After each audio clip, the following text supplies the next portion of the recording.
Hey, what's up, Nate? All is well. All is well. How you doing?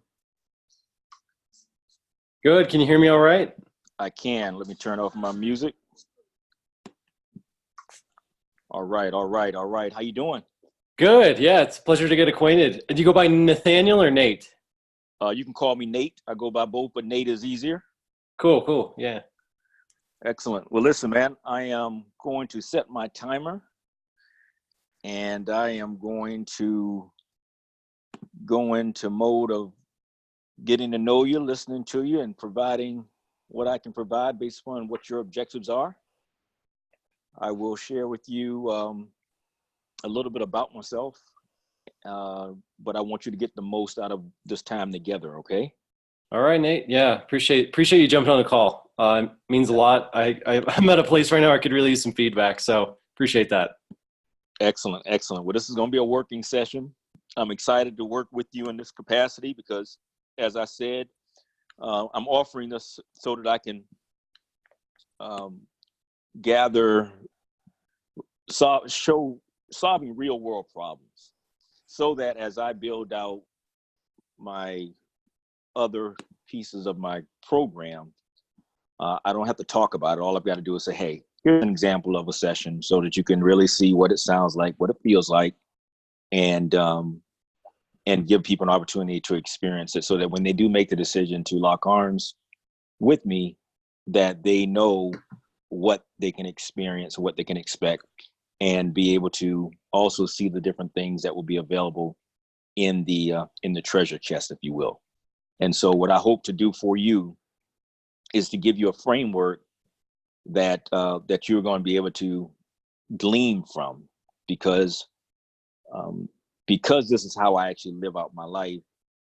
I can't turn it off, and so that's why I always have to preface things by saying, "Hey, this is what I do professionally." So, we're not just hanging out. I want you to know that the value is absolutely there, but I have to put it out front because I can't stop doing what I already do because it's already inside of me. So many times people get in conversations, they don't realize that a person's actually in the mode of giving what they will give to people that actually pay for it. So I'm excited to have the opportunity to meet you, and excited about the fact you've been engaging in that group.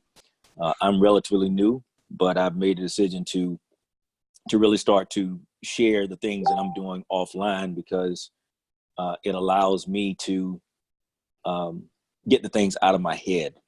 And so that's the gist of it. So with that said, what I want to do is I want to have you to share your epiphany bridge, and then I want you to be able to have that so you can see how you actually deliver it just authentically, because I think that's very important when you're trying to translate the offline to the online. And as regards to my process, I teach based upon Socratic method of teaching. I say, if I tell you, you'll forget. If I teach you, you'll remember. But if I involve you, you'll learn. And this is a process that I honed as an infantry officer ranger, knowing that in taking my soldiers in the battle, that if I got killed on the battlefield, the mission would still have to take place. And so that's the methodology that brings about astronomical results and mind shifting. Um, I'm a former enlisted soldier, Desert Storm veteran, West Point graduate, got introduced to the world of network marketing in 1996, the week I graduated from West Point. But for me, I've never, ever joined a company because of an opportunity pitch. For me, 1996 was the very first time I got introduced to the world of personal growth and development and entrepreneurship. And as I've spoken around the world, I tell people, take away my West Point degree, which is in engineering sociology, take away my MBA from George Washington University, take away my financial planning from Georgetown University. When I learned to pick up books and go to seminars and be around successful people, that's what laid the foundation for me to make my first million by 32. And it's to that end that when I look at network marketing, my view is different because I'm an entrepreneur. And as an entrepreneur, I know that as an entrepreneur, I've got to find a way to move my products and services to the market. Either I'm going to do it with W-2 salespeople or as 1099 salespeople. And so that means when I look at companies, I'm not looking at companies because of opportunity.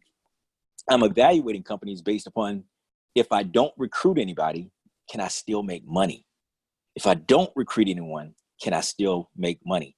And that's why, as you guys go through the SMH program, I'm finding that people are struggling with taking the information and then having understanding and then having application. Miles Monroe says that knowledge is information. Knowledge is information. Knowledge is information. Understanding is comprehension. Understanding is comprehension. Understanding is comprehension. But wisdom is applied knowledge. Wisdom is applied knowledge. There's a tremendous gap, which is why people feel overwhelmed, while people are feeling stuck, while people are asking, well, what do I do first? Because they have all of this information, and the information is what is sold with the sizzle. That's where the information marketing comes in. But after the sale, people are left with, oh my goodness, what do I do? But that's not that's not the expectation that people have had when they bought the program. And unfortunately, that is the most common thing in the informational space and in the MLM space and all these things where people sell the dream. And so it's my heart's desire when that statement saying it's not your fault, well, I sincerely mean that. It's not your fault. But I address that because I teach people how to think versus what to think. And that's what, my book is about, framing it so that people can actually know how to think versus what to think, not spend all their money buying this and buying that, but pausing long enough to say, you know what, I've got to get an understanding before I buy this next thing, to try to think, well, this is the next thing I need to buy because this is going to be the magic pill. That irks me. So that's my heart. That's where I'm at. That's my heart. And that's the purpose of me doing this. This allows me to record, document, give value, and give a perspective of, well, what would that $9.97 really have been worth if I had this in the forefront before I went and bought something? Because I assure you that you're going to get the value from having a conversation with me that's going to make everything else you might have spent money on pale, because you've got the person really holding your hand and talking to you about, so that you can deal with your real situation. Does that make sense? Yeah, it does. All right. So that's it. I'm good, man. So talk to me. Anything you want. So I definitely want you to share your story. I want to give you the feedback. But as I said, you asked one question about lengthy, right? Yeah. That was a big question. Yeah. Your story is never lengthy. That's your story. Okay? That's your story. So don't worry about that. What you got to do, though, is you got to make sure that it's shown in the same place in the timeline that you would naturally share it. Does that make sense? The same timeline that you would share it. For example, yeah, you and I are meeting one another. Something's going to lead to that point where I'm going to ask you for your story. I want to get to know you. So as you lay out the funnel, you want to be thinking about, but it happens later, right? Not right at the beginning. Right. That's the deal. So your story is not so your story. What I would want you to do is I'd want you to basically tell you first before I can.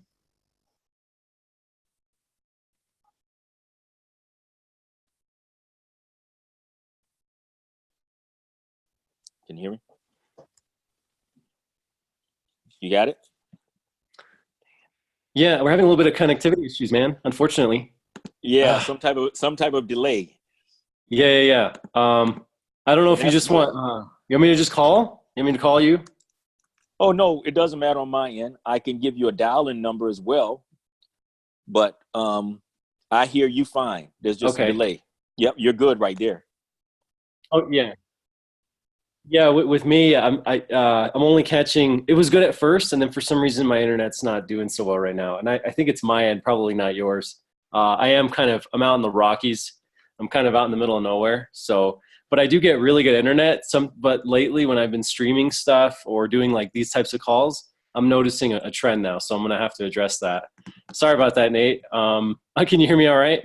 I can. Okay, man. Yeah, I should probably call you if that's okay. Sorry about that, man. I'm kind of No, bummed out about this. no problem. I'm gonna stay on camera. You can call. Oh, I can't. So how does that work? You got a phone? You can just call me. I'm gonna just leave my stuff on, so you can dial. I'll give you my number. I gave you my number, so you can just call me. Just call me. Okay. Yeah, the mobile, which is Yep. the Yeah. Yep. Yeah, let me get that going. You want me to exit out of this or? You can. It doesn't matter. I'm gonna stay right here. You'll still be able to see me. I'm gonna just. Yep. All right. I don't know if you're on your phone or your computer. Which are you using? I'm actually using my computer here. Okay. Yeah. Just leave your camera on and just dial in your phone. Oh, really? Is that how it works? You can. Sure. Just Oh, you call know me. what? Okay, the connection just got better now that I turned my camera off, actually. Okay. Perfect. How's that? That's great. All right, man. So yeah, let's just go back to it, Nate. Apologies on my end. Internet's been bad lately. No Um, problem. so you're talking about there's no such thing as too long of a story because it's my story. Correct. So what you're saying is it needs to be positioned properly, right? Yes. So where I am right now, Nate, and there's obviously a lot of things I could share with you. But I just got done This with is your module. time. This is your time. So, hey, whatever you want to do. Right on, man. Yeah, no, I really appreciate that. I just got done with module 2, and I understand the funnel framework of that module, which is the high ticket application. I'm not so focused on perfect webinar right now because I have a long ways to go, I think, before I have what it takes to do a perfect webinar. Obviously, social proof is a big element of that, in my opinion. So like what I'm focusing on though is just the funnel and making it work. Because obviously auto recruiting your downline, this is where that part of Steve's SMH program, that pitch really comes in. And I'm curious to know your thoughts, like how you have put together your own funnel, your application funnel, what that looks like. But he basically said during the training, you have a landing page with your origin story video on it, and then you basically have social proof and just calls to action to apply, and then he just walks through the steps. And then when you actually apply, and I think it's the skip the line, right? There's that button for skipping the line, and you go to this other page, and then it has a video with Steve, and I've seen it now. I didn't know he actually did this, but there's a video there where he's pitching. Well, actually, he's going through a whole origin story, actually.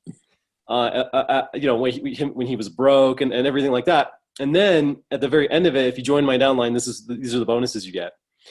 So, but the way that he actually has his application funnel, though, it's nothing but social proof on the landing page, and then you only see that video of his origin story if you actually go through the steps. So I'm like kind of confused because he said put the origin story in the front page, but then he puts it kind of in the back. Yeah. So I'm just kind of trying to figure out like where things fit. Yeah. Here's my recommendation. You ready? Go ahead. Okay. The first thing is I want you to begin with the end in mind. I want you to begin with the end in mind. I want you to disregard that you bought stuff and that you're studying stuff. I just want us to talk intuitively so that then you'll have an understanding of how to use. Because I find what people oftentimes do is that you'll go through the material and you're now trying to you're just trying to follow up. You're just trying to follow what you see, but it doesn't. Okay. That's not thinking. That's what I mean by how to think versus what to think. What makes me different and what I offer is I offer a principled, centered, biblically based leadership program. The highlighting thing, as I share that, is principled centered, meaning that you got to be able to pull out the principles so that then you can actually then apply it and understand that you bought a program that's written for the masses. And also you got to understand what the intent of the program is. So let's walk through what your goal is. Why is it that you are, let's walk through, why is it that you're doing an MLM? What is it that causes you to be doing an MLM? What is Right. what's the, and you don't have to name the company, but what is it that you're doing and why is it that you're doing? Did you make the decision based upon a product, or did you make the decision based upon an opportunity? It was actually both, but mostly the opportunity. Everyone always says both. And that right there immediately is the problem. Right. Because see, it's not about, that right there is what I call mostly pseudo pyramid schemes. That you literally get involved with something because you're looking at the money side. And many times what happens is people get involved for the money. And then when they're not making it, they quit. They stop buying. Right. And what does that do? That in turn doesn't give you any opportunity, or anyone, that person that recruited you doesn't give them any opportunity to have a legitimate income because you weren't able to make money. So you quit buying the thing that they said was the thing that was being offered. And that's why I said you got to be mindful about these things that are, if you took away the opportunity, no one would be buying. Okay. So I understand that you got started primarily because of the opportunity. Well, then right. I then have to assume that you have a belief that the model of network marketing is something that will provide you a level of income or lifestyle, and it's the best use of your time, energy, and talent. That's pretty Is well that said. Yeah, that's a pretty solid statement right there. Yeah. 100%. Okay. So now, if that's the truth, then what you've got to do, and my recommendation is that then you've got to approach the industry evaluating in the professional way you would do with your professional background. You're a college graduate. You know what it looked like when you were going out in the career field. Okay. You should approach this space in the same professional manner that you would do if you're looking for a job with a company. So that means you need to have your criteria. But until that point, you need to realize that you're the asset. Okay. You're the asset. And because you're the asset, you should be working to be attractive to others. You should be working to be able to provide value so that you then have a way to create that SLO. Mm-hmm. You do that first. That's Mm-hmm. what enables you to have paid prospecting. Hmm. You don't want to have your paid prospecting connected to a 1099 opportunity that you don't own. Because what that does then has you jumping from this thing to that thing. Okay, yeah, that makes a lot of sense. Yeah. So you are the attractive magnet. You're the asset. And so because of that, you want to now utilize these principles and these tools to know that nothing begins without a contact. So your efforts need to be developing yourself into an attractive character. Your efforts need to be focused on developing yourself into an attractive character based upon authenticity, based upon what your beliefs are, based upon what your values are, based upon what you're aspiring to have.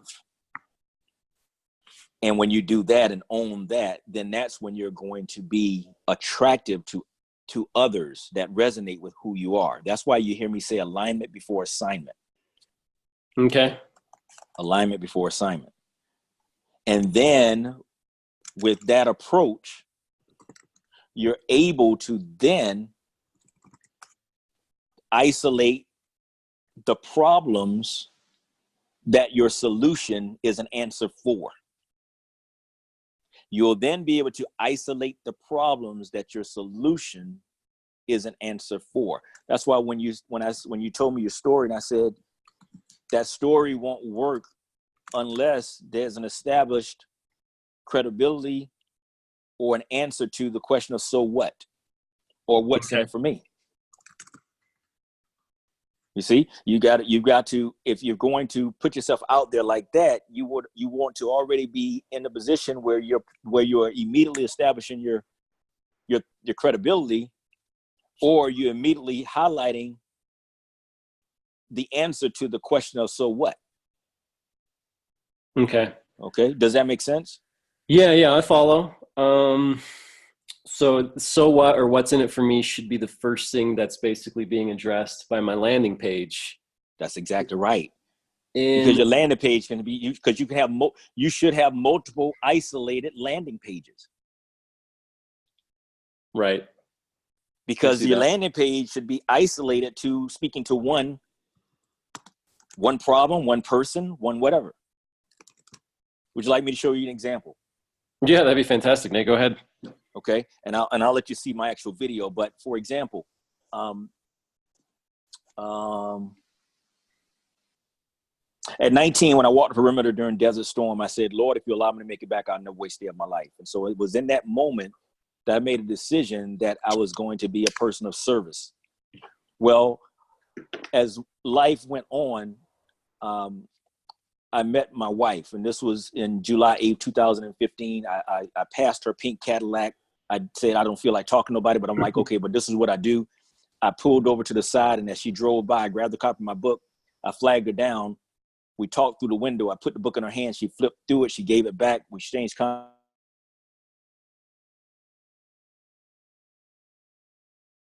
information. I got in my car. I drove a little bit. I'm like, why am I taking this with me? So I got back out the car, handed the book to her. I then got back in my car, went right. She went left. She contacted me on July 26th, telling me that she'd read the book. She shared it with 30 of her directors. From there, she asked me to do a live event. And when she got back to Jacksonville from Dallas, Texas, she asked me to do a conference call with 200 of her ladies. And I said, bring the husbands on. So I taught them from my book. And then after that, she asked me to do a live event at her center. And then from there, she hired me to be her business coach. Well, after that engagement, we became good friends, in fact, over nachos and scandal. And so we developed a friendship. As a year entered into 2016, she lost her father. Before he passed, I told her that I would take care of her. Well, we grew into our relationship. We ended up getting married on July 2nd, 2016, less than a year meeting at the stop sign. Well, in our relationship, we've had some losses. In fact, we also had some near losses. Her mom is a breast cancer survivor. Her father passed away from pancreatic cancer. Our pastor was diagnosed with cancer in September, died in October, was buried in November.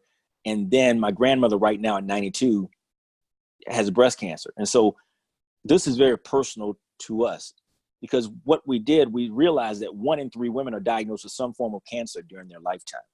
Mm-hmm. But the number one cancer killer for both men and women is not breast cancer. That's number 4. It's not pancreatic cancer. That's number 3. It's not colon cancer. That's number 2. But the number one cancer killer for both men and women is lung cancer. And so I was asking myself, and I'm sure others have asked the question, well, how is lung cancer number 1 when most people don't smoke? Mm-hmm. And most people are not around secondhand smoke? And I had the same question because I grew up in the South where we are doing certain things that I realized when I read a study in 2018 that said that cleaning your home just once a week with certain products has the equivalent impact on your lung capacity as smoking a pack of cigarettes per day for 20 years.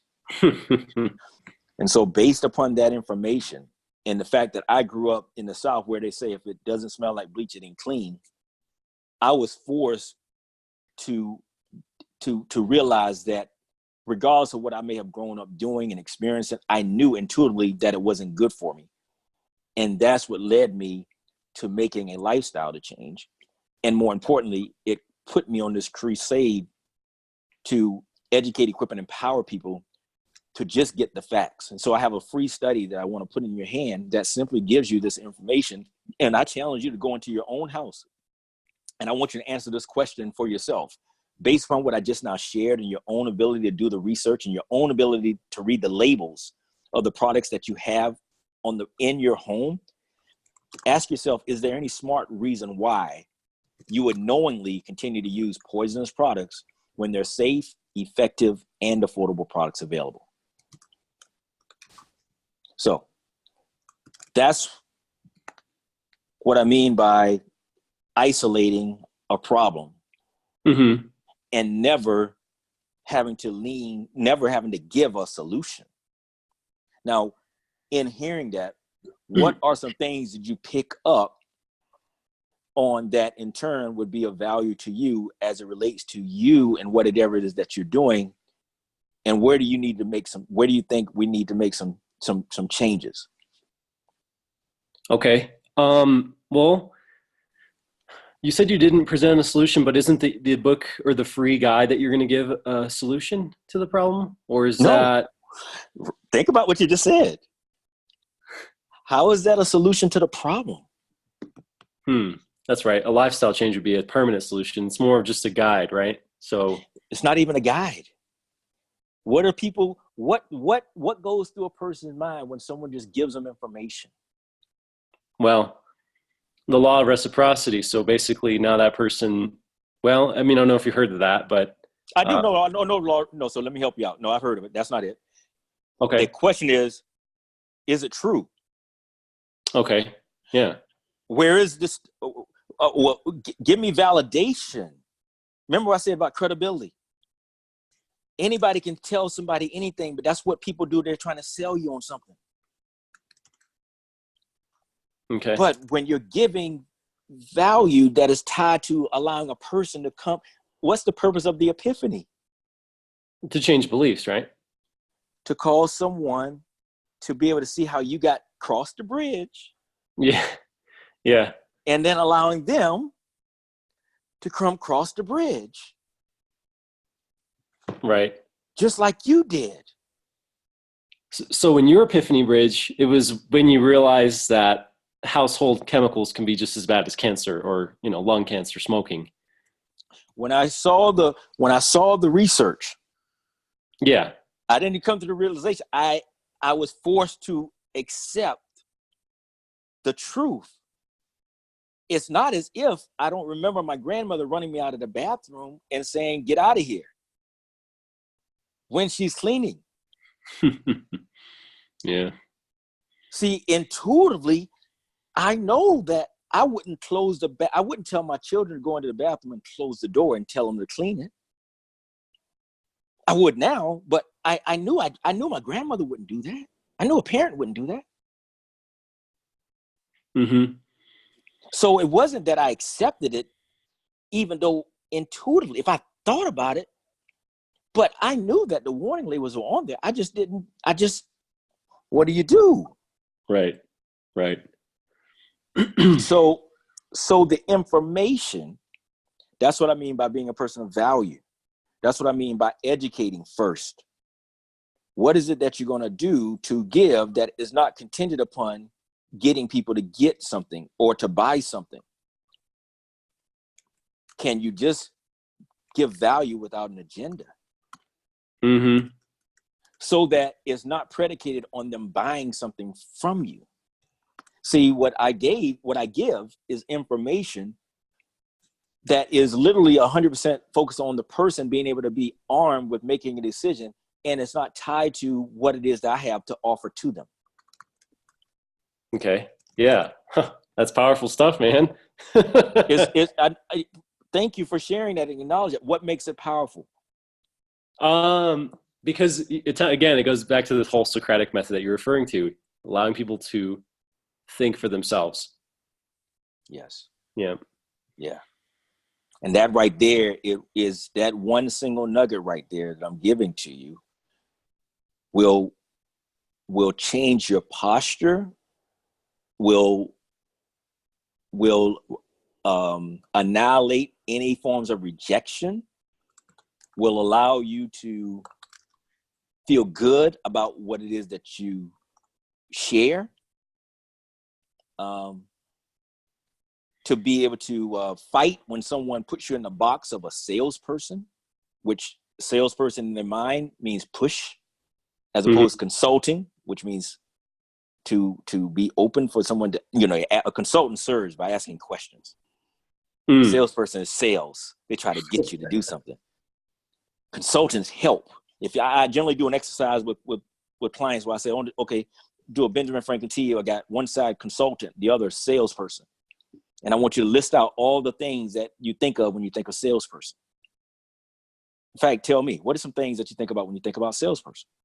High pressure sales, pushy, wants to close you immediately, follows up in an annoying way. Those are probably the main things, right? And you see how quickly they rolled off? Well, it's happened to all of us before, right? Well, yeah. Now, so what is it that you think about when you think about consultant? Someone that has mutual interest, but it's like mutually beneficial, or someone that's a guide, someone that's a mentor. It's more of a relationship. How about in a professional sense? When you think about someone I'm a consultant, what do you think about that person? What do you think their job is? Are they brought in? Are they asked to come in, or are they trying to get in? Well, they're asked to come. I mean, you come into them, right? Yeah. Companies bring consultants in. Right. They put signs up for salespeople. No soliciting. That's a good one, man. I like that. I've never thought about that before, but that's really it, right? No soliciting zone. Yeah. And that's really what you want to think about, is that what do you want? Do you want to be the person where people are running away from you? Or do you want to be the person where they respect you, they call upon you, and they trust that you're going to give them value, that you're going to listen to them, and that you're going to give them something, right, for their benefit? Yeah. So you're all about, with this conversation, basically, my emphasis should be on just providing value for free to gain that credibility, right? I didn't say free. I didn't say free. If you're able to provide value and people will pay you for it, and the monetary piece is what you are needing and wanting, then get that. But I say begin with the end in mind. That's the first thing I said to you, right? Okay. Yeah. The end in mind for me is that I'm building and testing things through December to launch in January. I'm only giving this in exchange for the value of the thing that I want. I want to record myself live doing what I do, so I can document it, helping real people in the specific space in which I am looking to roll out this program with. Mm-hmm. You're in the industry. You're someone that is in another. So that it once again shows that what I teach is not predicated on what somebody's in, and it's no bait and switch. There's no need for me to try to take someone from it. It's literally like, I'm gonna just give it to you raw. And if you value the leadership aspect, and you see that there's a differentiation between what I am and who I am and what I provide, that if in fact I have something of value, then you'll actually say, you know what? I know someone that I can count on if I get into a sticking point. And then you have the option of how you engage with me, because I have a value ladder. Yeah. You may begin with the starting point with maybe the book, because what you're getting now is you're kicking the tires right now. You're getting something that others are paying $500 for that initial consultation. So I'm giving you this, so you're experiencing it, but I'm giving it to you because I want to document it, because I want to be able to give someone, not me telling them about what I do, because I can't really explain it, because it's not me saying, what do you think about this? So many people say they're coaches, but I look at that, I'm like, okay, well, I try to, the only reason I even put my name in that filter, because I know people think through filters. But when people hire me, what they're getting is they're getting West Pointer, degrees in engineering, sociology. They're getting a combat vet. They're getting a person from West Point. They're getting a person that has an MBA from George Washington, finance training from Georgetown. They're getting someone that made his first $1 million by 32. You're getting from his former CFO of an Inc. 500 fast growing company You're getting someone that's been around networking industry for 23 years and never gotten to the opportunity because of an opportunity pitch. So it's hard for me there's no cookie cutter for me. And that's hard to compete. The thing. Yeah, that's the thing that so literally this is the purpose of my giving value, is so that I can document, so that I can then, when I build out those testimonials and all that other stuff that marketers have out there, so that I can have a different, there's one thing for me to give you a sound bite of what someone said about me in a good way. There's a different thing for you to be able to sit live in a full session with your pen and paper and actually say, whoa, oh, wow, this helps me. This helps me. Does that make sense? Yeah, Nate, 100%. By the way, thanks for your service. I mentioned that earlier. I think when I first met you in the Mavericks group, I said, thanks for your service. But really, my wife's Air Force. So, wow. we've traveled a little bit just for the Air Force sometimes too. So, yeah, wow. That's awesome, man. You have a really cool background. Man, thank you. I appreciate that. So, the biggest thing is I want you to take away is begin with the end in mind and realize that you are the asset. So make sure that you're doing the things that will allow you to build the relationships, to gain the exposure. And then as you're doing that, insert your story. So here's how we need to test it out. I need to know,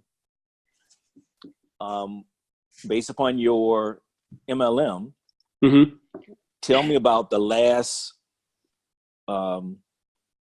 sale or whatever you told, whatever.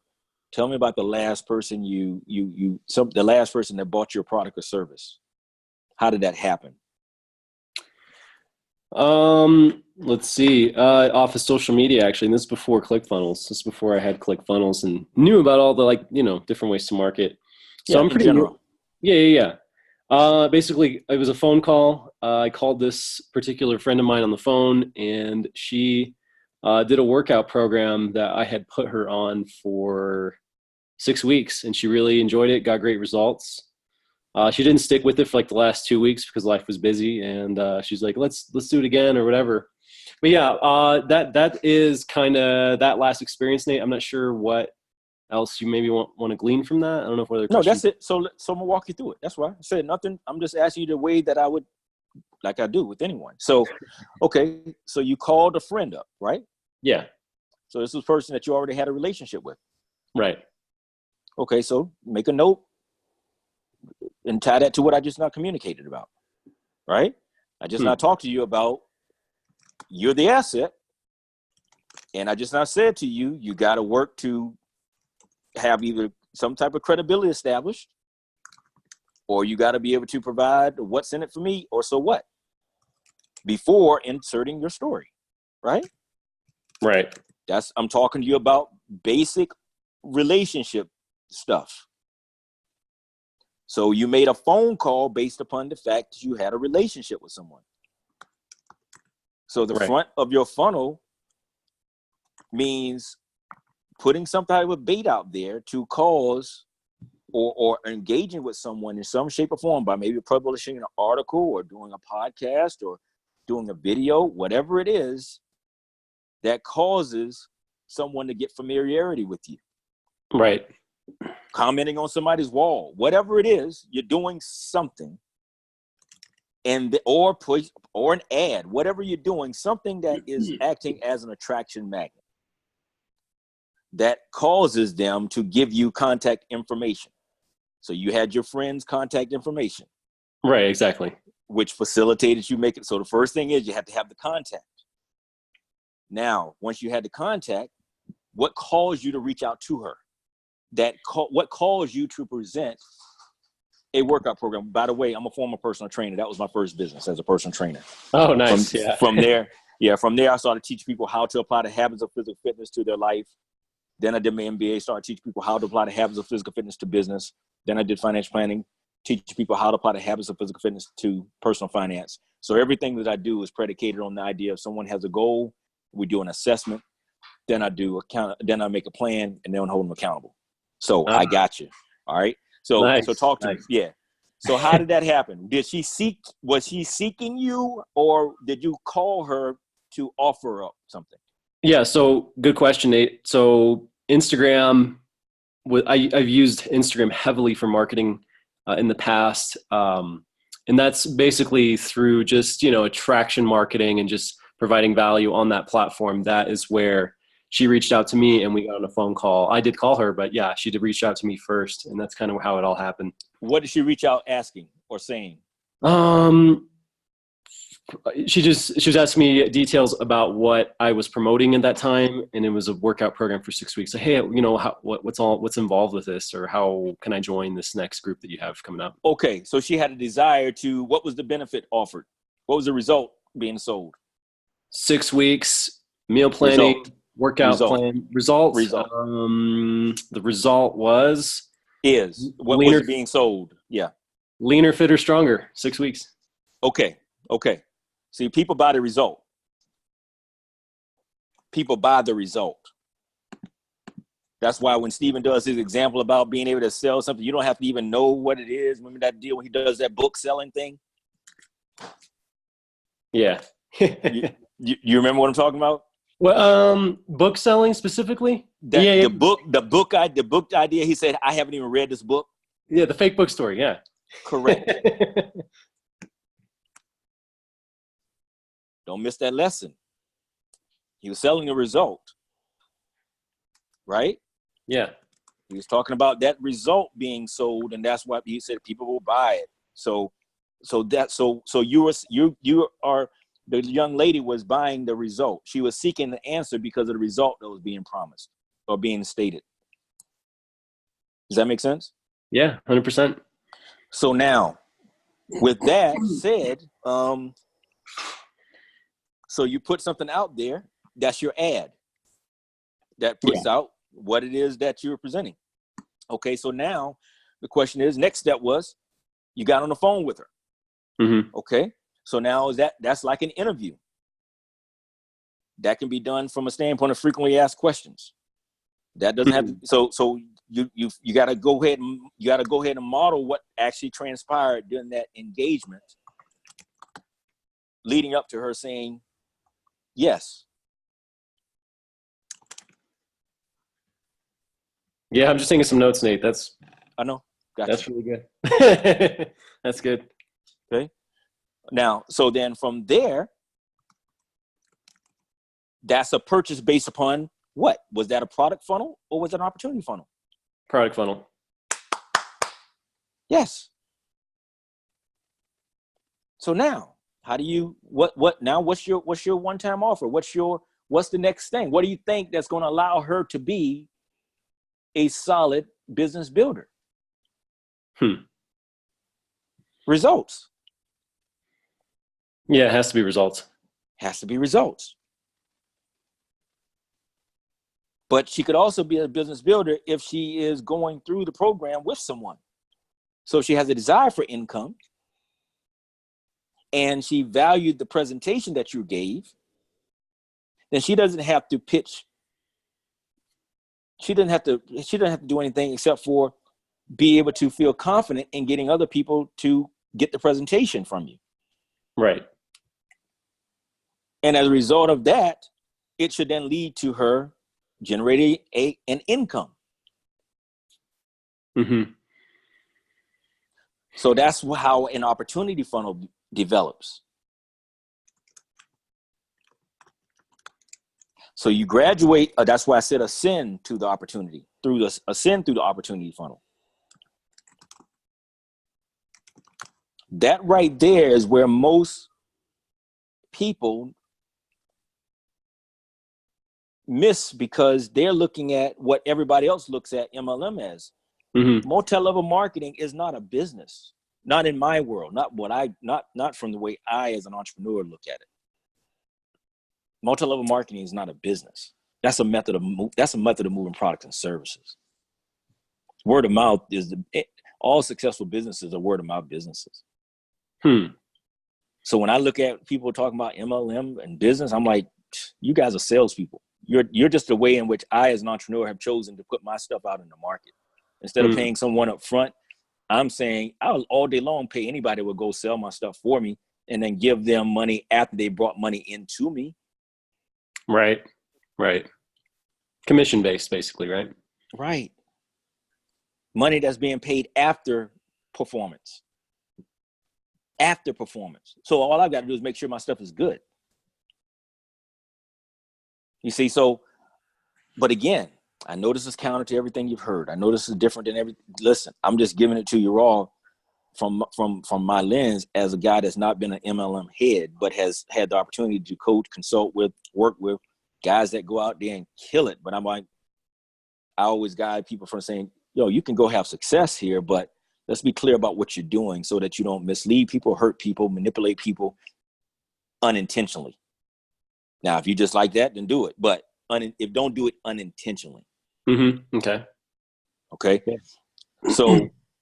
So now, if you go through that process of knowing how you got the sale, well, then that's what becomes the opportunity of the funnel when you build a program that you're trying to offer up to somebody.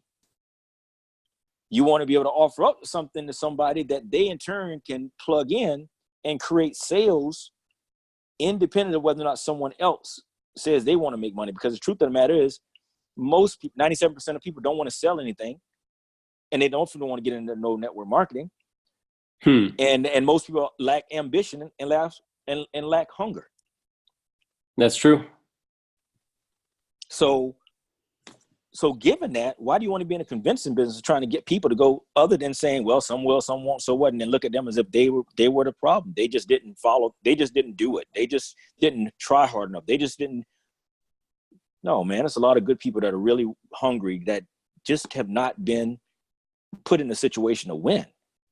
Mm-hmm. So if you've already made a sale using that one example, then replicate that and show yourself, build your funnel showing that you can do that.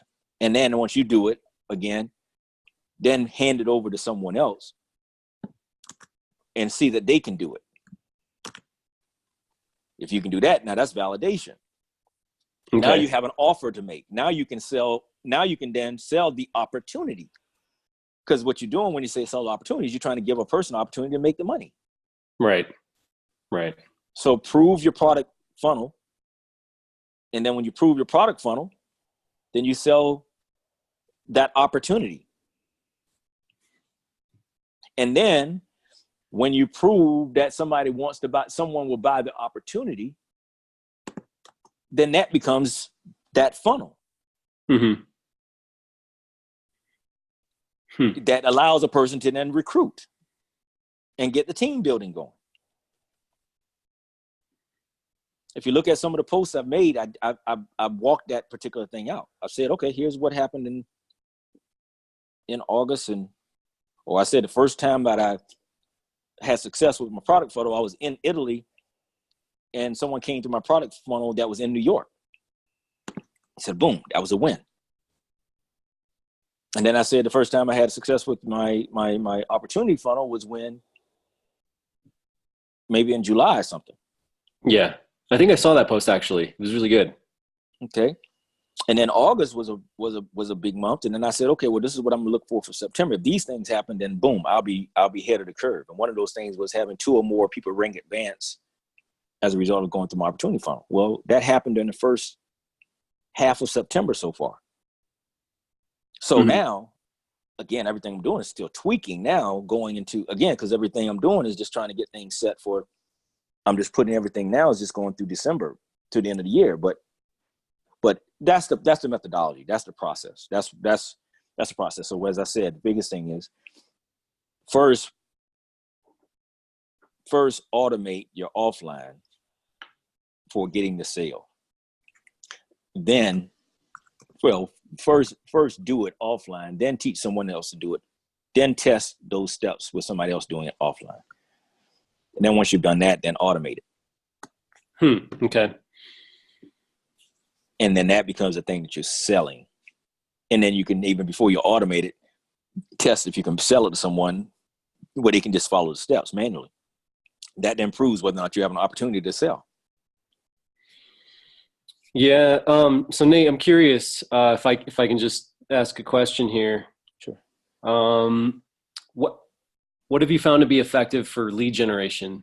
Are you doing some of the traffic stuff that Steve talks about in the very final module for Facebook ads, or what does that kind of look like for you? I've done no paid advertising. That's it. That's when I say turn on my system. I've turned all that stuff on in January. Like paid ads, or you turn those on, or? Yeah. Meaning any of the stuff that has to deal with anything paid, Facebook ads, anything that deals with any of the stuff generally that's laid out by Steve, I'm probably doing it automatically. Mm-hmm. But what I'm saying is I'm not running any type of ads. Oh, okay. I'm not doing anything. Again, I'm gifted in the fact that I have a high ability to understand stuff and then convert it to application. So I go through material, I understand what it is, but I understand principles, so I then apply it accordingly. I'm able to teach from the material. So like you can ask me about the things that are in this course. I can teach you, I can tell you about it. I can tell you how to use it. But again, how to think versus what to think means that I'm able to take it and then and apply it to what really in the real world. That's what it is. Right. I'm not a theory. I can take everything and actually apply it in the real world. Nice. So again, the thing that's most important is you've got to do this stuff offline. You got to know what you're doing. Mm-hmm. Mm-hmm. People are buying this program based on the funnel, but they're missing the gap is they don't understand. They got to know what they're doing. So if somebody's not doing their business and don't know how to do it, how the heck they going straight? How they going to, if somebody poo-pooing on what their person is telling them to do, and that person's having success, and all of a sudden they say, well, I don't want to do it. Okay, that means you're just not coachable. Mm-hmm. That means you don't want to even learn the system enough to adjust the system.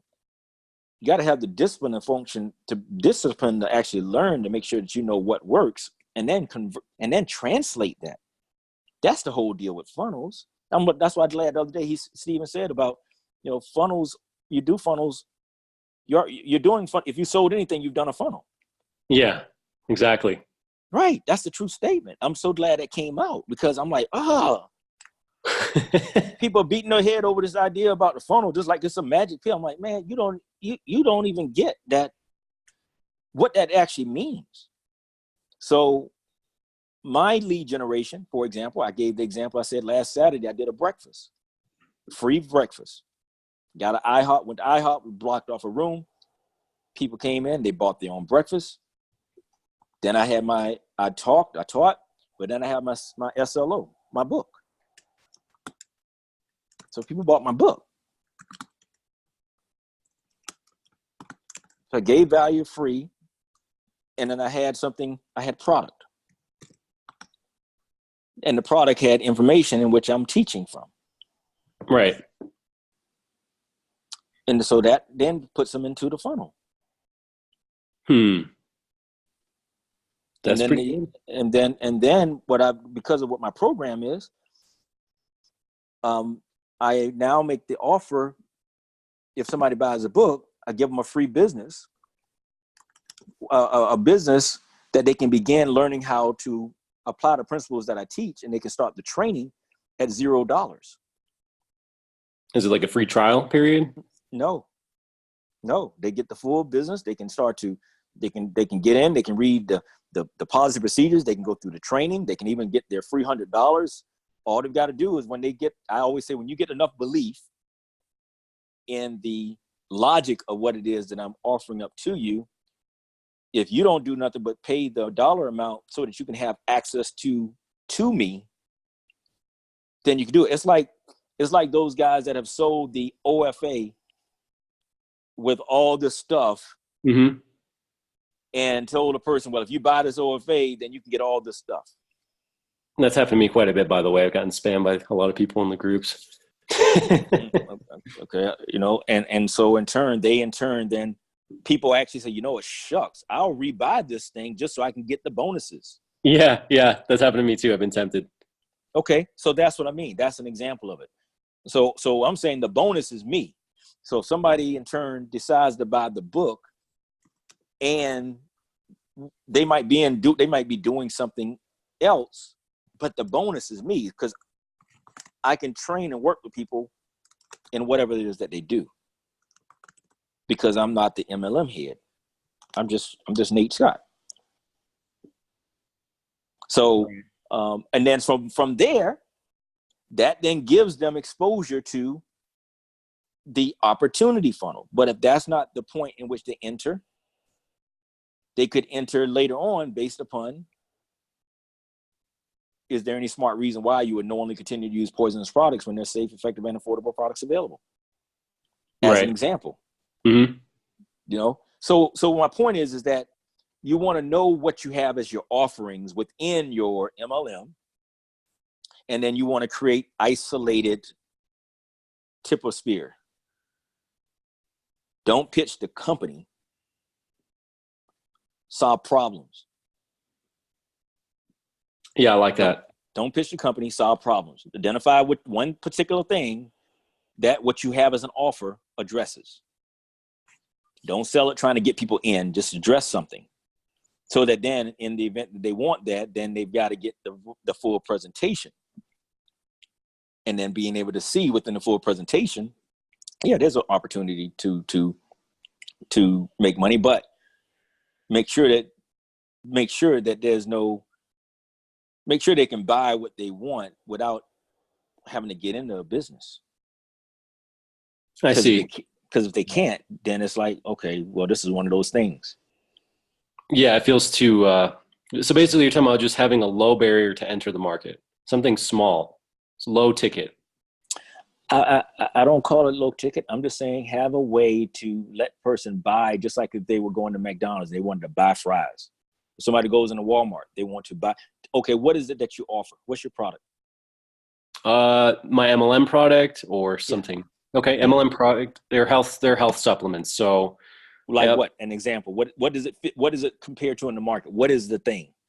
The one thing I'm focusing on is a 10-day transformation pack, and it has a whole bunch of supplements. We can just focus on a protein powder if that's easier. Okay.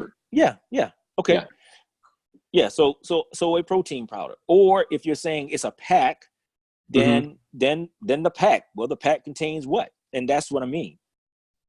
So it's sold as a pack or as a bundle to solve a particular problem. What is that problem?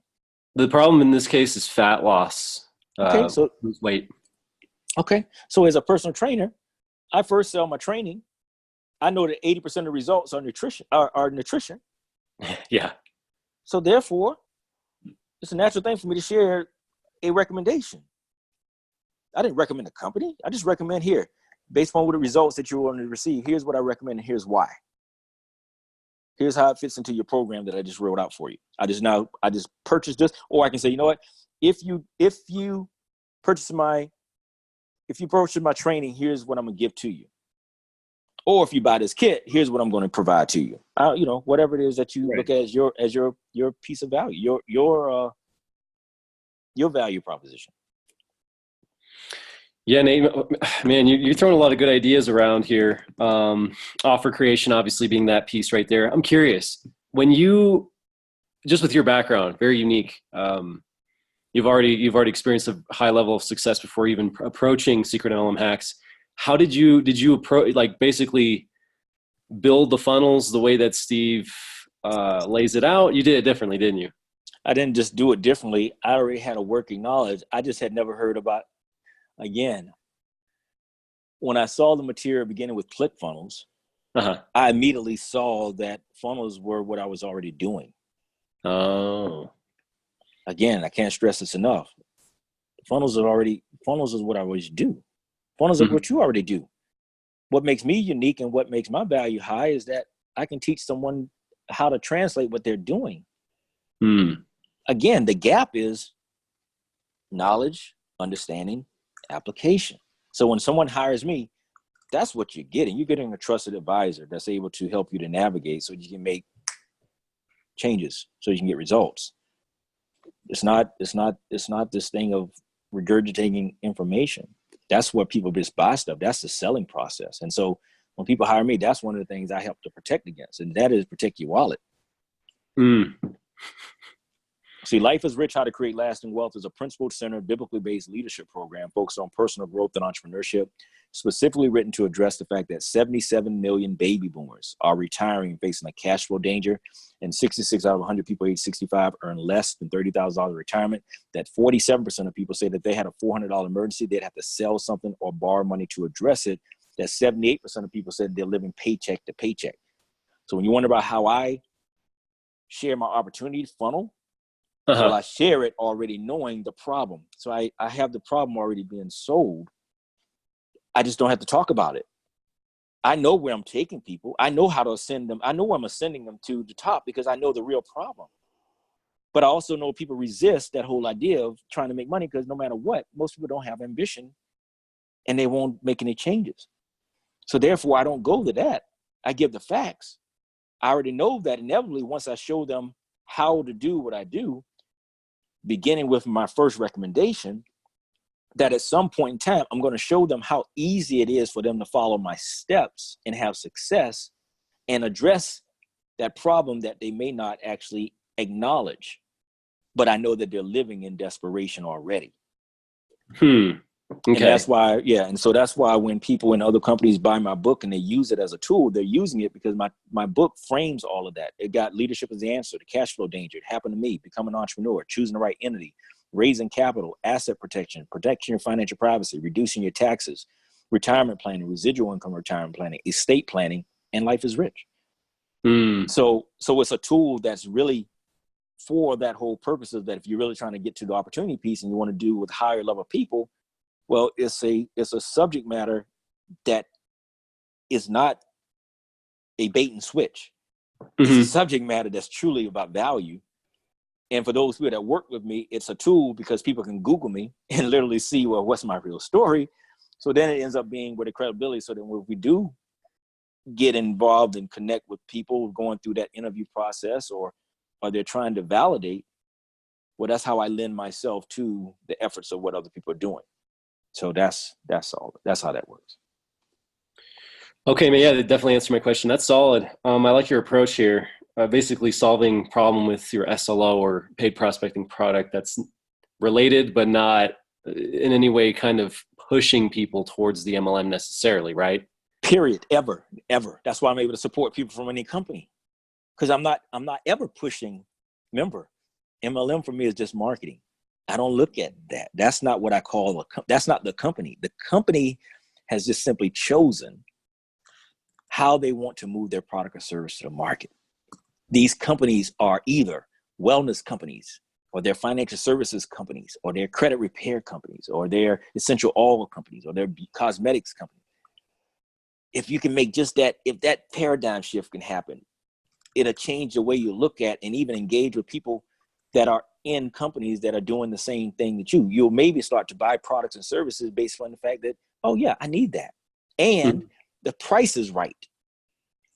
See, everything I'm walking you through saying that now you got to, if you take what I'm saying with you now, you got to go back to what I said initially, which is if you know that this is a model that you see as the way to create the life that you want and the income that you want, well, now what you should do is develop a criteria.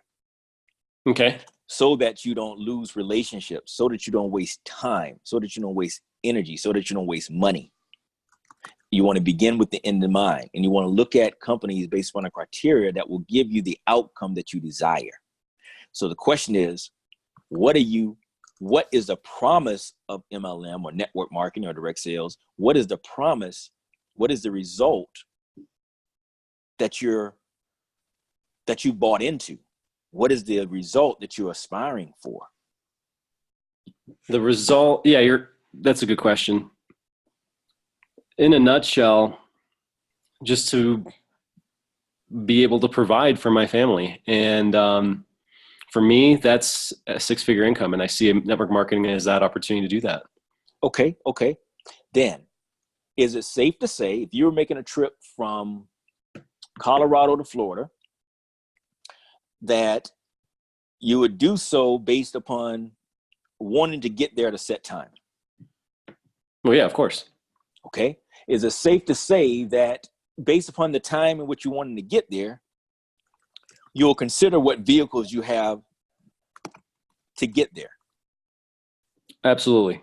And then based upon that, you'd also look at the fuel, you'll look at the route, and you'll in turn evaluate and make a decision based upon the right vehicle and the getting you to where you want to get to based upon the constraints that you may have.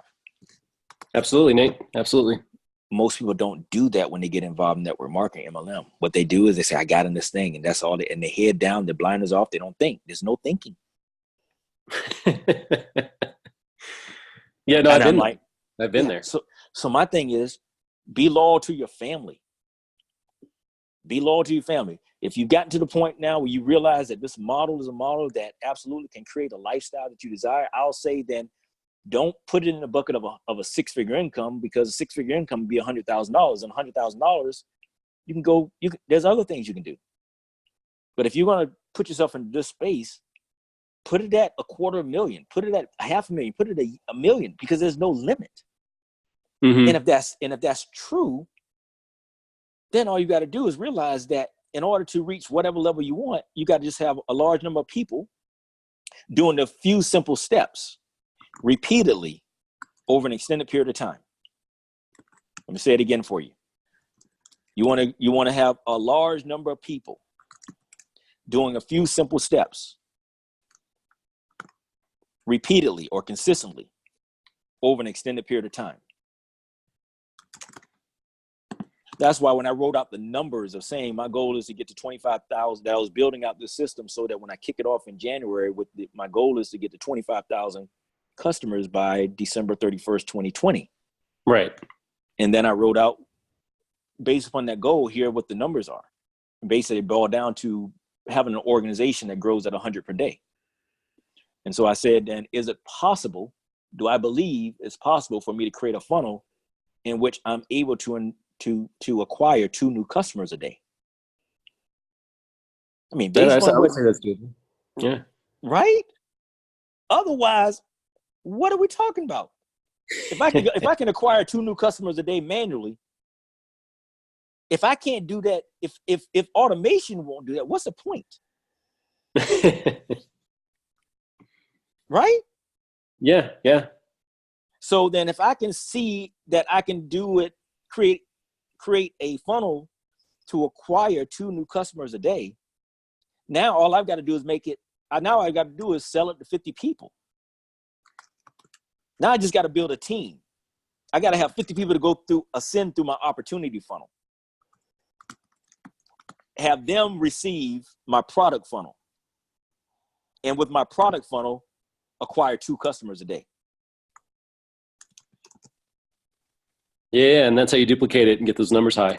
That's how I get to 25,000. Because all it is, you just say, okay, if I did 2 a day myself, if I have 50 people doing 2 a day, that's 100. Which is what I said my number needs to be to get to my number. I need to have 100 per day coming in, 250 days, which is only 50 weeks on a five-day schedule. So I built in the factor of the numbers. Right, that's good. Yeah. I built in the variance. So my point is, I just shared that with you to say that's the methodology when I'm talking about moving from the product funnel and then being able to see what it looks like from a scalability standpoint.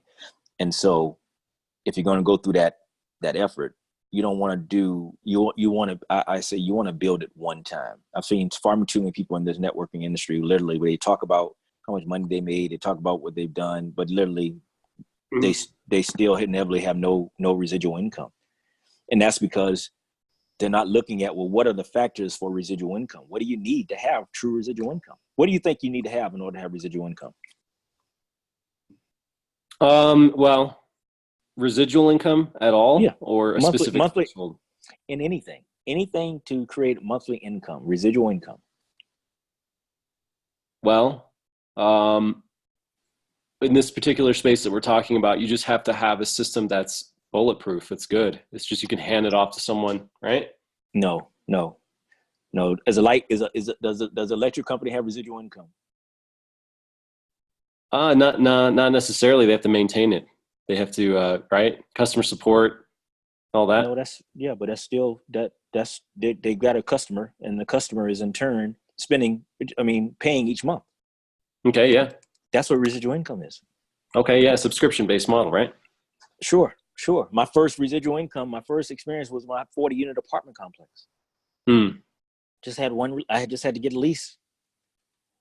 And then each year I had to renew whatever that would be. But the point of the matter is that I didn't have to worry about whether or not they were paying, because that's what their offer was.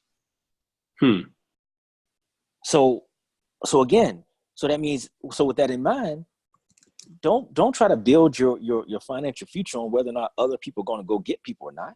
That's not smart. That's true. You got to have a real customer base with people really buying something that they really would buy. You got to make sure that the pricing is right. You got to make sure that it's a necessity as opposed to a luxury. Not something that they'll cut away as soon as the bills get tight. That's a good point, Nate. Really good point. See, these are the things, what I'm saying, if you're trying to build something for the long term, that just people just don't have exposure to. And so that's why I said begin with the end in mind. Everything I'm saying to you, though, you can figure that stuff out and apply and start building and doing your funnel stuff, because as I said, you're the asset. These things I'm talking about are not predicated on a company. Right. When you get to the evaluation of the company, then that's when you can lead people to that next thing. It's like being able to say, what's your low entry point? What's the bottom of your value ladder? Your value ladder might be a free report, because all you're trying to do is gather names and numbers and foster relationships. You can then add a product or service. You can be doing your due diligence to see where you want to send people to. Heck, you can do it with multiple companies, because again, you're not worrying about the opportunity unless it's an opportunity that fits. Mm-hmm. That's right. It took me 23 years to actually say, okay, this is one I'll go and do now. Because I've never ever, and I still have yet to 23 years, I've never joined a company because of the financial opportunity. But I'm able to tell you about various companies and give you my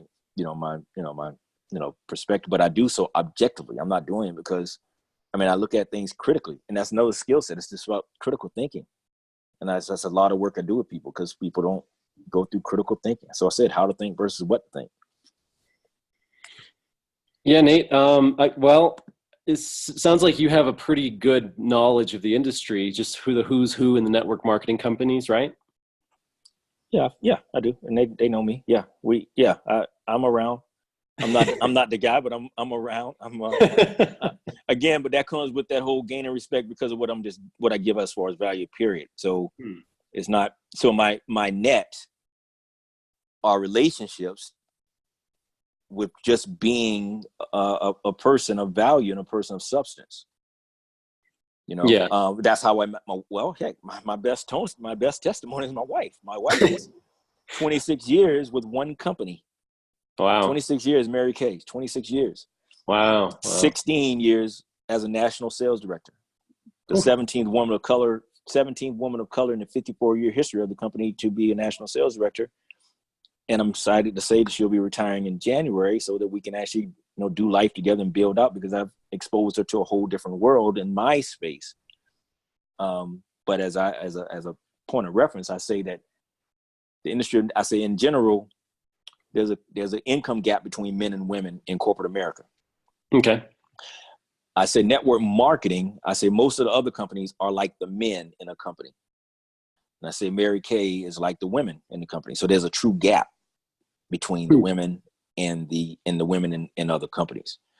And so my wife has faithfully worked. She hit the highest level of company early on in her 30s. So therefore, she and Mary Kay has the only company in the industry that has a retirement plan.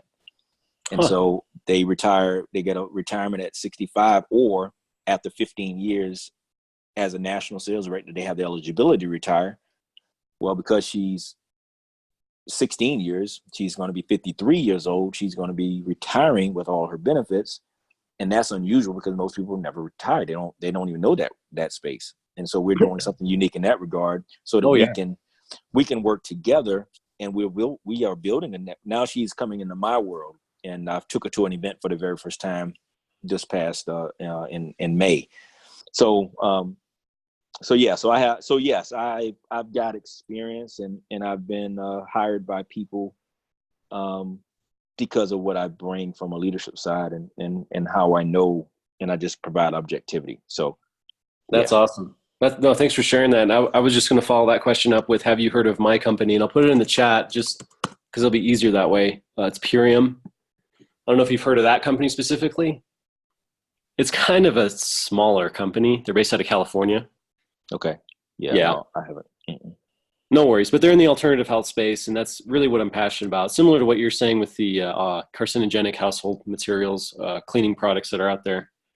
It's different. They don't sell household goods like that, but they do sell consumables, and that's being a chemist in the supplement space. That's where my background is. I'm just really excited about that. I geek out. Yeah. Well, here's what you don't want. Here's what I encourage you to do is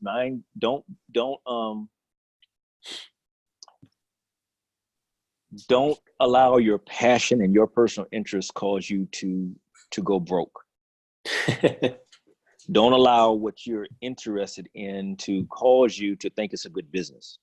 Okay. Be objective and realize that you can be passionate about a product and in turn enjoy it. But when it comes to you trying to build a business, realize what your skill set is, and more importantly, your interests are, and look at how many people are like you. How much education do you have to provide to get someone to make that switch? What kind of things are they doing based upon the fact that 47% of people say that they had a $400 emergency, they'd have to sell something or borrow money to address it, and that 78% of people say that they're living paycheck to paycheck. Make sure that your offer is something that wasn't something that you had to go through, and a person has to be highly, get educated about. And more importantly, how long will they use whatever it is being sold, and is it something that they have retention? And then the last thing is, look at if you have any business reports, whether or not you're able to see the longevity of customers. Those are some things that you want to look at when it comes down to beginning with the end in mind and looking long term. Because you can like stuff, but when you make the decision that this is a space that you want to, that is going to be the answer to your long term, and you want to have generational wealth. With our family, I had to talk to my wife about their model and show her that it's not sellable, willable, transferable.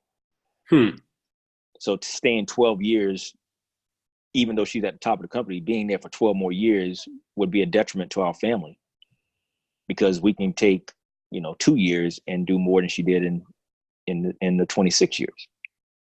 So it's one of those things where it doesn't make there's opportunity cost. Doesn't make any sense to stay on something that won't inevitably get you to really what you want. And what we really want is what I talk about in my book about generational wealth. That's solid. Yeah. So those things.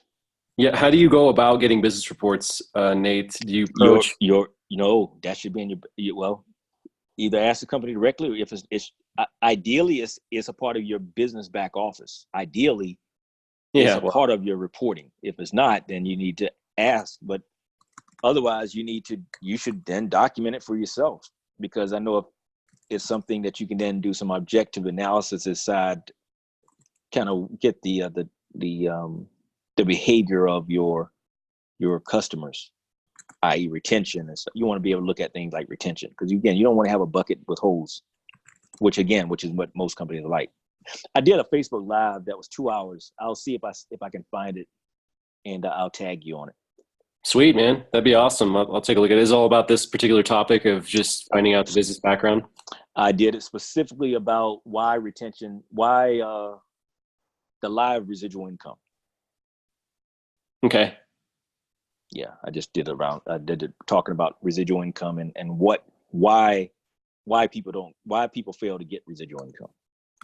Okay, yeah. And this is something that I admittedly have not looked at with my company.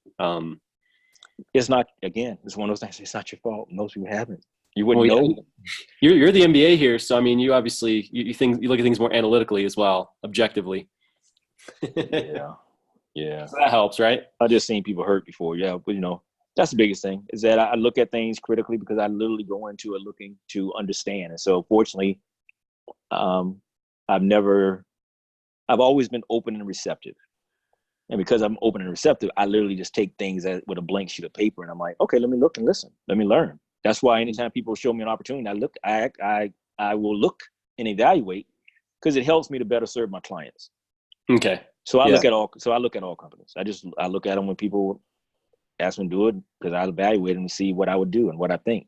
And then that arms me with the ability to make recommendations. And I believe every one of these companies people can have success with, but you got to know what you're working with. Sure. And that's what I do. I just tell people what to do within what they're doing. Okay, Nate. Yeah. Geez, man, I have a lot of notes here. You said you're going to send me this recording, right? Yeah. I'll send it to you. What I ask of you is, again, the testimony based on what you've gained. And I think right now we're running on 6:23. What time we start? 5:30? Yeah, maybe 5:20, 5:30 right there. Or yeah, your time anyway. Oh yeah. So actually we started, you're going off. We're about to go on an hour and a half. All right. Yeah. And as I said, these are things I can't turn myself off. So there we go. You got more than was promised. So as a recap. Hey, thanks for over delivering, man. Go ahead. Yeah. As a recap, talk to me some big takeaways. What have you gotten of value? How has this been most helpful to you? What are some things that stick out?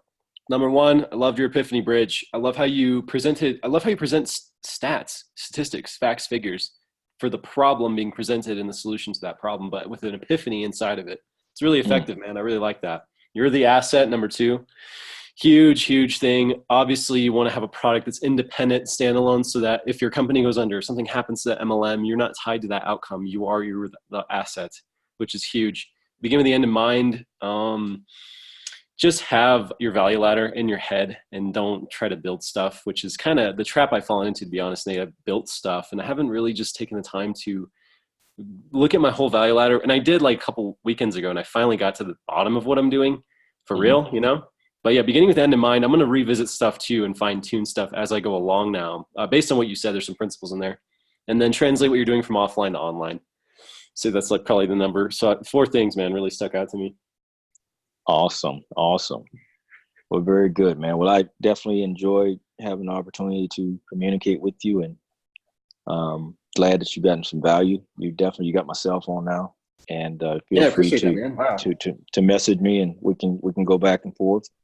And if you find yourself in a situation where you're just unclear, then I'll be glad to take a look at what you're doing and see if it corresponds with what you say you want. Because one of the things I find that people have is cognitive dissonance. Disconnect between what. No, I'm very familiar with that. Sorry, go ahead. That's it. So to that end, it may be beneficial just to have that sounding board, that objectivity, especially now that you're in the fourth quarter of 2019. In fact, if I ask you right now, what is your goal going as you close out the fourth quarter? What's your income goal? What's your income goal based on what you're doing currently? What are you trying to close the year out with in the next 90 days? What do you want to accumulate over a 90-day window between now and the end of the year? How much are you planning to earn? So we got a plan. Yep. We got October, November, December. Man, what would totally be awesome for me. Because here's the thing, Nate, just a little backstory. I got in 2 car accidents. You actually saw in the video. I did. My back's pretty messed up, and I had been doing handyman work. I live rural now. I don't live in the city like I used to, and I used to work as a chemist, but I've been doing a lot of handyman work. I can't do that stuff anymore, man. I was working last weekend. My back kind of exploded on me. So look, I mean, did I quit my 9 to 5? Am I financially free? No way, man. I'm still working on that. So Big time. And so my hustle, my focus, what I would love to have is 5K per month end of this year. Okay, let's reframe that, because Sure, yeah. 5,000 per month isn't what you want to look at. Okay. Because that's not that doesn't give you a real chance to win, especially if you do your numbers. Hmm. Let's look at what you're offering as your product or service, and how many units you need to sell in order to generate whatever income in totality. So 20,000 between now and the end of the year, 5,000 to the end of the year, between now and the end of the year. What's that based upon what you have in your compensation plan? Okay. Yeah. I'd have to look at that, Nate. That's a really good question. Got to look at it, man. Got to look at it. You got to be able to go, and that's the thing that's part of your offer. You got to be able, you want to be able to do this. If somebody told me they wanted, many people tell me they want to make $5,000 per month. Okay. And I said, okay, if I'm able to help you to make 5,000 per month, starting if I'm able to help you make $3,000 to $5,000 a month starting in January, plus have a $500 car bonus, would that put you in a position where your goals would be met, or at least give you a jump start? If you can make $3,000 to $5,000 starting in January, plus a $500 car bonus, and do so alongside what you currently are doing. And most people say yes. Yeah, of course. I said, in order to do that, we need to go out and help 8 people earn $4,000 between now and the end of the year. And then I showed them how to do that. And I said, if we help 8 people make $4,000 between now and the end of the year, that will then position you to make $3,000 to $5,000 per month starting January. And I'm telling them that based upon knowing in my comp plan what rank they would be at. Okay. They need to be at, and what those numbers will give them in order to have the rank that pays out that. Now, here's something that you need to look at your company at. You got to make sure your company has an income disclosure statement. Yeah, they do. Yep. Perfect.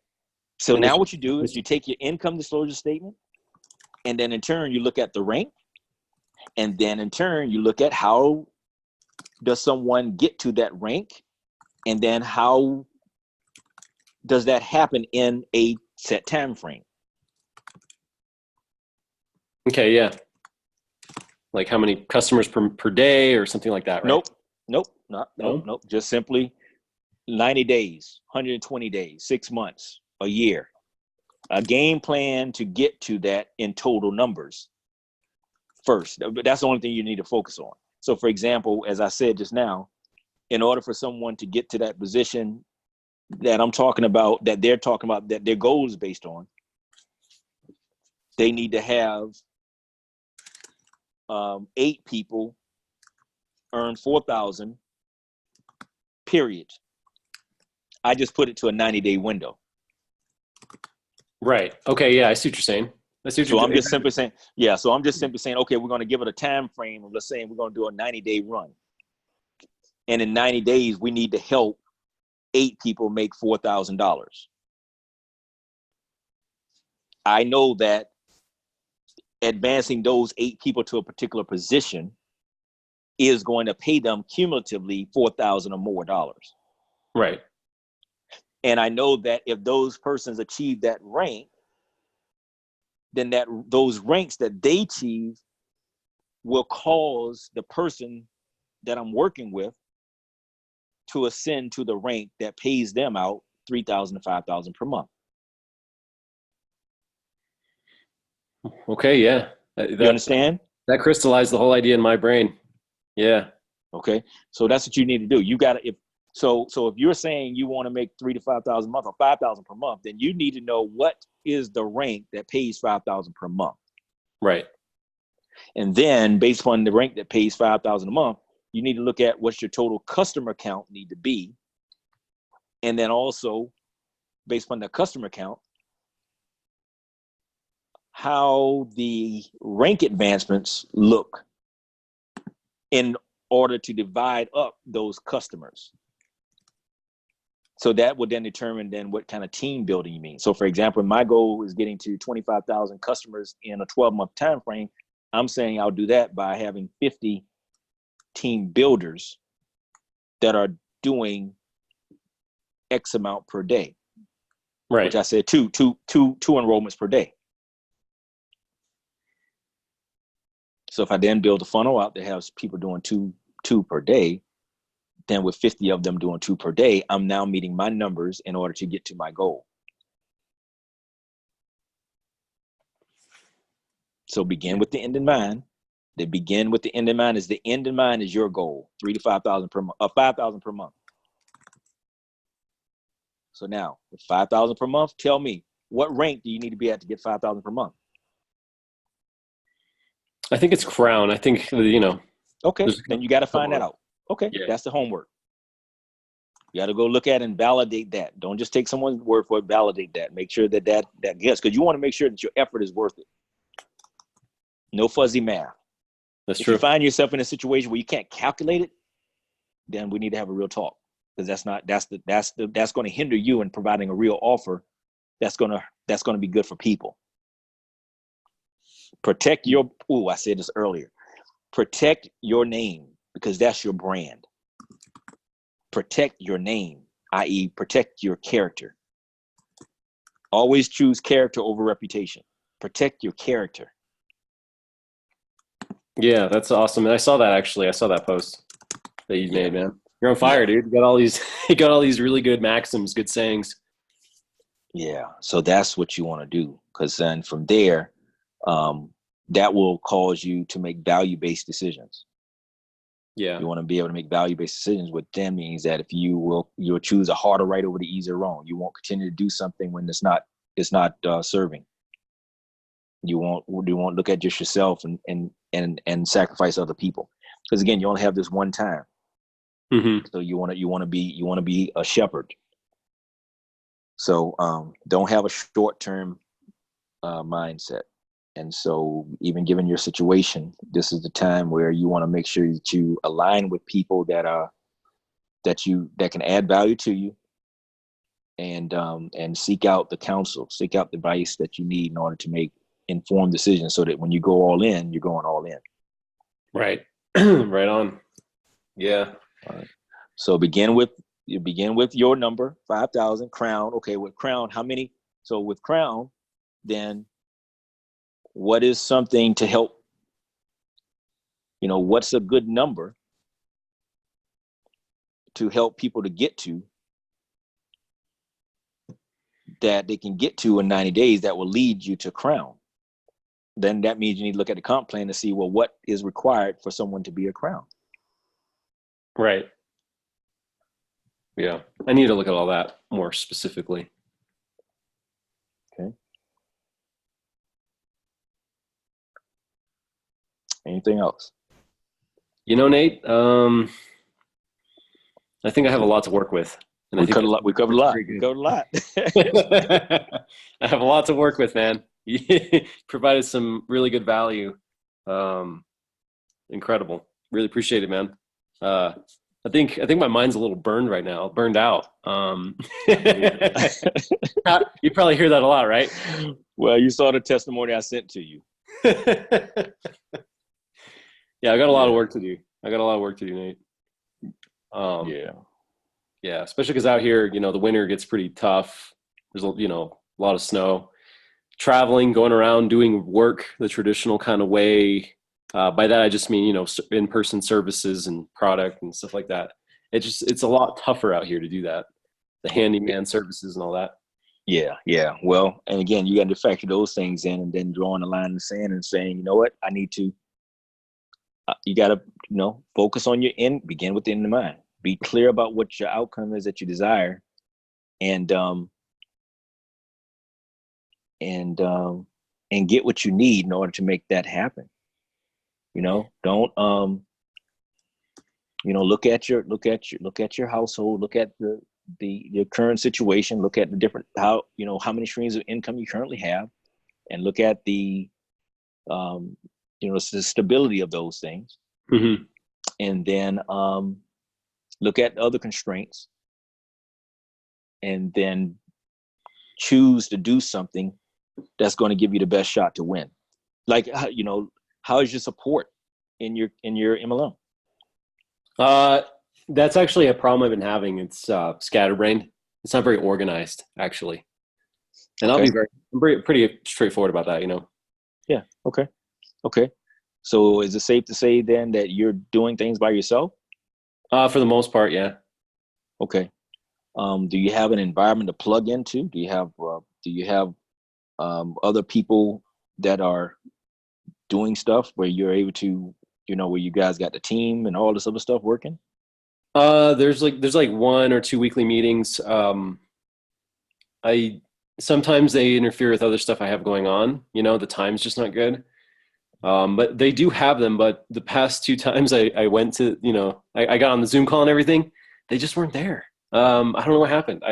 The meeting didn't go according to schedule, but I need to reach out more to my team. But to answer your question, not really, kind of, sorta, If you were to look at yourself, knowing yourself, what are 5 things, if you can name 5 things that you feel that you need based upon your personal work ethic, based upon your personal ambition, your personal why? What is it that you think that you need that will allow you to have the success that you desire? What is that you need that you think you're lacking right now? What are you missing in regards to? Definitely community, Nate. Okay. More solid plan.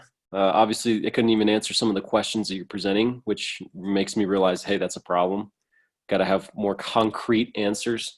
So I need more of community, a plan. 3 more things.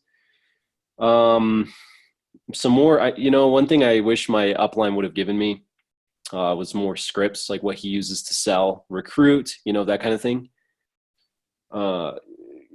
Just so strategies. I don't know. I don't know about 2 other ones. It's a tough one. I'd have to think about that, but yeah, definitely community plan, strategy are like top 3. Okay. How about leadership? Leadership would be nice too. Yeah. Okay. Oh, that's 4. Yeah. What else?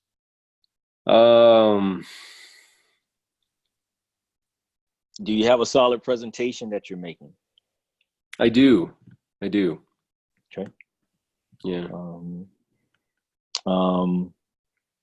For product, I still need to come up with my actual presentation for opportunity. Well, you saying you came up with it? You say is it a standard presentation that is a solid presentation that everyone already has? So what I did was I used Temi and I actually transcribed the company's scripts. And I'm going to make a hybrid of those with what I basically, just the experiences I've had with the company, the products. That's kind of my approach, Nate. Okay. A hybrid. Okay. And is that because you lack the confidence in what they provided? Because there's a lot of blanket statement stuff in there, and they're not attracting a specific customer. They are, but they're not doing it like how I would do it, if that makes sense. Like using your attractive character and all that. Okay. And how do you think that's going to assist you long term as it relates to other people getting started? To basically have my own script, my own approach. Versus them plugging into the company. Yeah, that's a good question. Long term, it'll at least people will be connected to me. So no matter what happens in the company, at least, we're going to have that connection, which is something that, I want to make a goal, priority. Okay. So I encourage you to make people connect to you separate from them being connected to the company. What I mean by that is if you go through that process of evaluate opportunities based upon the company in and of itself and your confidence being in the company by itself, so that people are not dependent upon you. Because what you don't want to have is sometimes you can have personality conflicts. And you don't want to have people hindered on having success because they plugged in as independent contractors to the company. You want to then have them be able to choose to work directly with you, and even then have that as a part of your value ladder, as something separate and distinct. So like for me, Life is Rich is my community. Life is Rich is, you don't have to do anything with me because the opportunity is what it is. You can plug into the company's stuff. It's all good. But if you want this extra stuff that I give to you, this is my value proposition. I see. No, that's solid, man. That's exactly what Steve Larson's done. That's cool, man. I got to think about that too. Yeah. I mean, I do have some things brainstormed out, Nate. Real quick, I know we've been on a call for a little bit, but I do have a $7 paid prospecting product.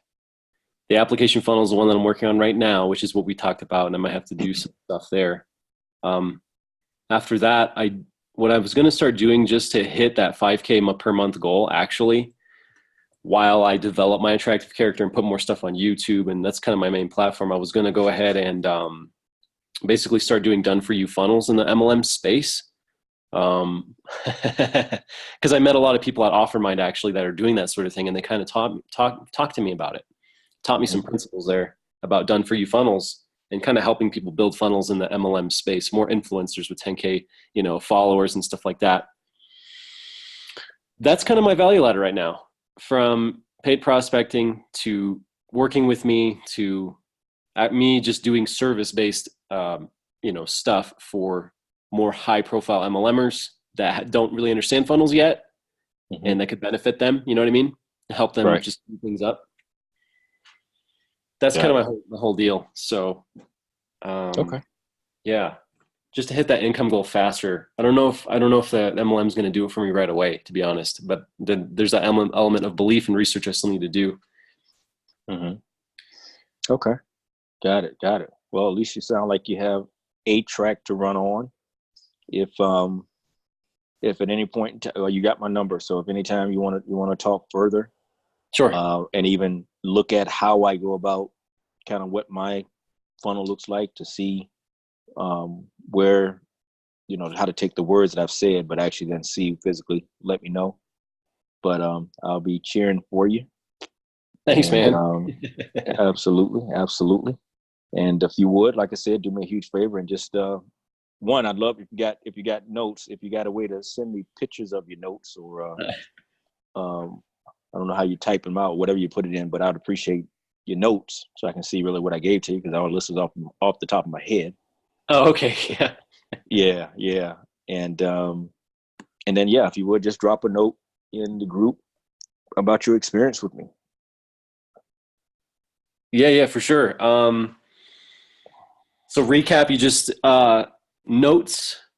You want me to just send you the whole thing that I got? Yeah, I can do that. It's an RTF document, text edit document. I use that on Mac. Okay. Well, my email address or what? Yeah, that's fine. Yeah, let me write that in. I'll shoot it to you in the messenger. Okay, yeah.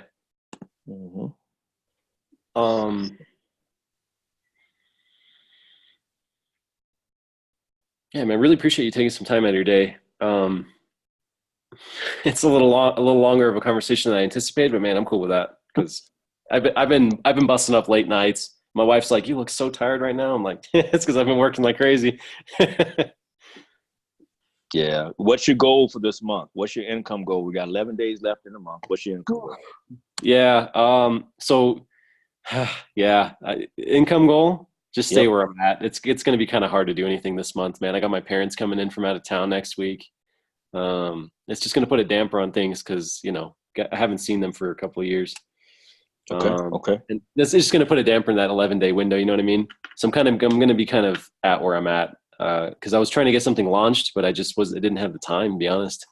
Now, so when you're saying that and launch on your daily grind right now, how many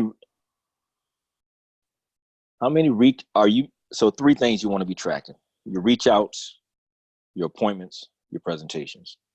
Okay. Are you currently doing any reach outs? Are you actually doing your MLM business? Doing what kind of business, sorry? Your MLM. Are you doing anything trying to offer your product or service? I haven't been actively promoting product or recruiting. Yeah. When was the last time you were active? Well, I joined this company 2 months ago, actually, the one that I'm in Okay. right now. Okay. Yeah, yeah. So before that, I was active nonstop, and then I got burned out and just quit that MLM. Okay. Okay. So you joined the one you're in 2 months ago. Yeah. And what was the story? How did that happen? How did you end up getting involved? Well, I already this is where my other Epiphany Bridge script goes in. But basically, I was working as a handyman up in the mountains past February. I had an amazing experience with the first time I ever had a juice. And I'll keep the story short, but Please. Yep. it was really amazing, right? And I started researching because I was living off grid for a while. So I was researching supplements, things that I could do that didn't require cleanup or juicer or a blender or anything like that. And that's how I found these products that are organic and raw, and they're not processed, um, minimally processed, cold processed. And so I was using them back then, and then I decided to join the company after my MLM kind of burned me out. Mm-hmm. I was in Beachbody before Purium. Mm-hmm. So. Okay. Okay. All right. And so you joined it through someone, through product exposure, someone you knew, what? He lives in Denver, close to where I am, of course. And so, yeah, someone that I knew. Somebody that you knew. Okay. Personal contact. Okay. And so, okay. All right. Well, that's it from a recording standpoint. We definitely need to talk offline because you shouldn't be saying that, well, I can't because at the end of the month now and my mom and my parents are coming, because that's counter to the whole world that you have supposedly bought into.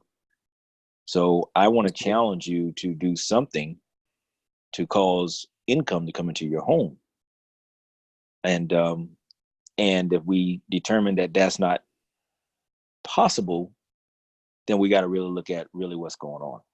Sure. And I'm willing to have that conversation with you because that alarms me. That alarms me because with 11 days left in the month, you should still be able to. It's like if you just got someone started right now, and they went through your opportunity funnel, and they just got started with you right now. They should be able to know that they have a shot at going out and creating a check for what day of the month did they pay out? Fridays. Yeah. Weekly or? Yeah, weekly. So I think that puts us at October 3rd. Or no, Okay. sorry. 4th. October 4th would be the payout from the last day of the month, which would be the 30th of September. Okay. So yeah, so we want to be able to give a game plan to come up with, what can be done in order to create some type of a commission check to be paid out come the 4th. So, but we covered a lot of ground. I'll let you get your breather.